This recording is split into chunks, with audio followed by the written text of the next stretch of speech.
এই মুহূৰ্তত শ্ৰমিকসকলৰ বাবে এটা ডাঙৰ খবৰ লৈ আহিছো আপুনিও যদি এগৰাকী শ্ৰমিক তেনেহলে আজি আপোনাৰ নাম পঞ্জীয়ন কৰি লওক E-Shramত যিসকলৰ নাম পঞ্জীয়ন থাকিব তেওঁলোকক প্ৰতিটো সময়তে আৰ্থিক সাহায্য আগবঢ়াব চৰকাৰৰ তৰফৰ পৰা দুৰ্ঘটনাত পতিত হলেও তেওঁলোকে বৃহৎ আৰ্থিক সাহায্য লাভ কৰিব যাতে দুৰ্ঘটনাত পতিত হৈ তেওঁলোকে ঘৰত শ্ৰম কৰি উপাৰ্জন কৰিব নোৱাৰা দিনকেইটাত ভালদৰে নিজৰ পৰিয়ালটো ভৰণ পোষণ দিব পাৰে কি ধৰণে লাভ কৰিব আৰু ইয়াৰ বাবে কি কৰিব লাগিব অবিস্তাৰে এই খবৰ লৈ আহিছো শ্ৰমিকসকলৰ বাবে ডাঙৰ খবৰ E-Shramত নাম পঞ্জীয়ন কৰা শ্ৰমিকৰ বাবে ভাল খবৰ যদিহে আপুনি E-Shramত এতিয়াও আপোনাৰ নাম পঞ্জীয়ন কৰা নাই তেনেহলে কৰি লওক দুৰ্ঘটনাত মৃত্যু হোৱা আৰু অংগক্ষত শ্ৰমিকলৈ আৰ্থিক সাহায্য চৰকাৰৰ তৰফৰ পৰা বৃহৎ আৰ্থিক সাহায্য আগবঢ়োৱা হ'ব কেৱল শ্ৰমিকৰ বাবে দুৰ্ঘটনাত মৃত্যু হোৱা শ্ৰমিকৰ পৰিয়াললৈ 2 লাখ টকাৰ আৰ্থিক সাহায্য আগবঢ়োৱা হ'ব দৃষ্টিশক্তি হেৰুৱাই পেলোৱা অথবা দুয়োখন হাত হেৰুওৱা শ্ৰমিকলৈ 2 লাখ টকা আগবঢ়োৱা হ'ব চৰকাৰৰ তৰফৰ পৰা শৰীৰৰ কোনো অংগ ব্যৱহাৰ অযোগ্য হৈ পৰা অংগক্ষত শ্ৰমিকলৈ 2 লাখ টকা আগবঢ়োৱা হ'ব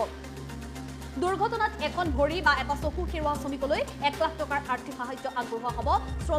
চৰকাৰৰ তৰফৰ পৰা শ্ৰম কল্যাণ বিভাগৰ তৰফৰ পৰা কৰা হৈছে এই বৃহৎ ঘোষণা শ্ৰমিকৰ বাবে শ্ৰমিকসকলে তাৰ বাবে কৰিব লাগিব নিজৰ নাম পঞ্জীয়ন E-Shramত এটা ডাঙৰ খবৰ শ্ৰমিকসকলৰ বাবে গতিকে আপুনিও যদি এগৰাকী শ্ৰমিক হয় তেনেহলে এই কথা আপুনি ভালদৰে চাই লওক এই খবৰ ভালদৰে চাই লওক আৰু E-Shramত এতিয়াই আপুনি আপোনাৰ নামটো অন্তৰ্ভুক্ত কৰি লওক E-Shramত আপুনি নামটো অন্তৰ্ভুক্ত কৰিবৰ বাবে আপোনাৰ সমীপৰ যিকোনো অৰুণোদয় কেন্দ্ৰলৈ আপুনি যাব পাৰে বা গভৰ্ণমেণ্টৰ যি অফিচিয়েল ৱেবছাইট আছে সেই অফিচিয়েল ৱেবছাইটতো আপুনি প্ৰৱেশ কৰি নিজৰ নামটো E-Shramত অন্তৰ্ভুক্ত কৰিব পাৰে মনত ৰাখিব E-Shramত অন্তৰ্ভুক্ত যিসকল শ্ৰমিক আছে তেওঁলোকেহে এতিয়া এই সুবিধা লাভ কৰিব দুৰ্ঘটনাত পতিত হলে তেওঁলোকে যদি কাম কৰিব নোৱাৰে তেনেহলে সেই দিনকেইটা তেওঁলোকে চলিব পৰাকৈ সুবিধা আগবঢ়াব চৰকাৰৰ তৰফৰ পৰা চৰকাৰে এতিয়া শ্ৰমিকসকলৰ সুৰক্ষাৰ বাবে শ্ৰমিকসকলক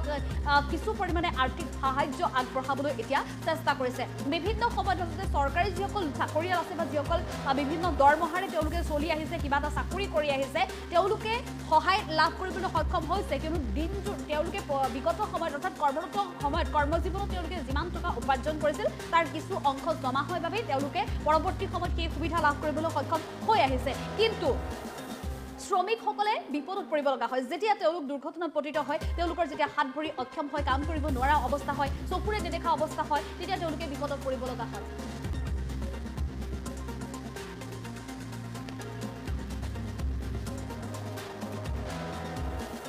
গতিকে সেই সকল শ্ৰমিকক সহায় কৰিবলৈ এতিয়া আগবাঢ়িছে চৰকাৰ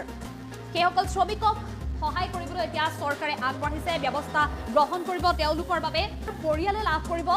আৰ্থিক সাহায্য বা অংগক্ষত যদি হয় তেনেহলে সেই পৰিয়ালটোলৈ আগবঢ়াব বা শ্ৰমিকগৰাকীলৈ আগবঢ়াব আৰ্থিক সাহায্য দুৰ্ঘটনাত যদি মৃত্যু হয় শ্ৰমিকৰ পৰিয়ালে 2 লাখ টকাৰ আৰ্থিক সাহায্য লাভ কৰিব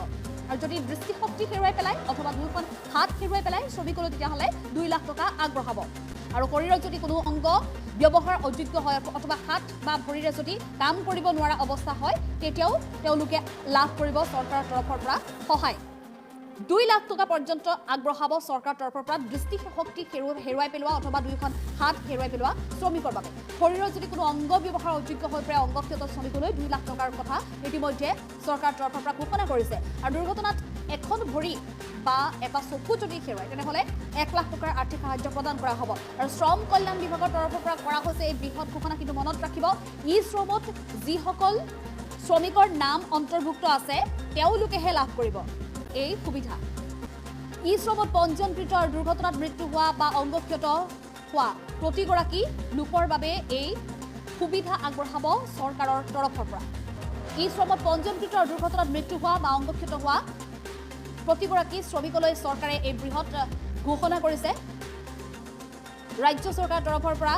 এই কথা ঘোষণা কৰা হৈছে যদি দুৰ্ঘটনাত মৃত্যু হয় তেনেহলে সেই শ্ৰমিকগৰাকীক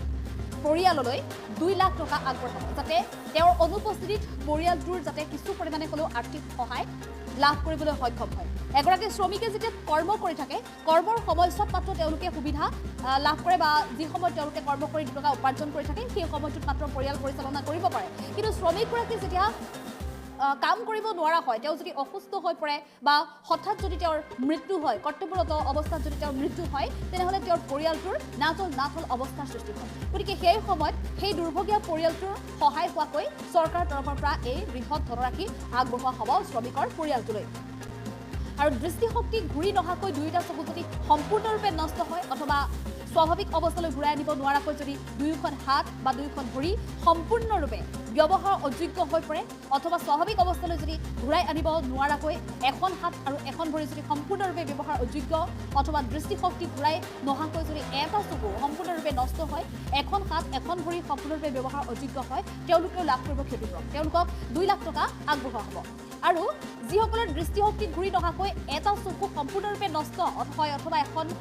হাত বা এখন ভৰি যদি সম্পূৰ্ণ ব্যৱহাৰ অযোগ্য হয় তেতিয়াহ'লেও লাভ কৰিব ক্ষতিপূৰণ তেওঁলোকে 1 লাখ টকাৰ ক্ষতিপূৰণ লাভ কৰিব কিন্তু তাৰ বাবে তেওঁলোকে কি কৰিব লাগিব নিজৰ নাম পঞ্জীয়ন কৰিব লাগিব E-Shramত 2021 চনৰ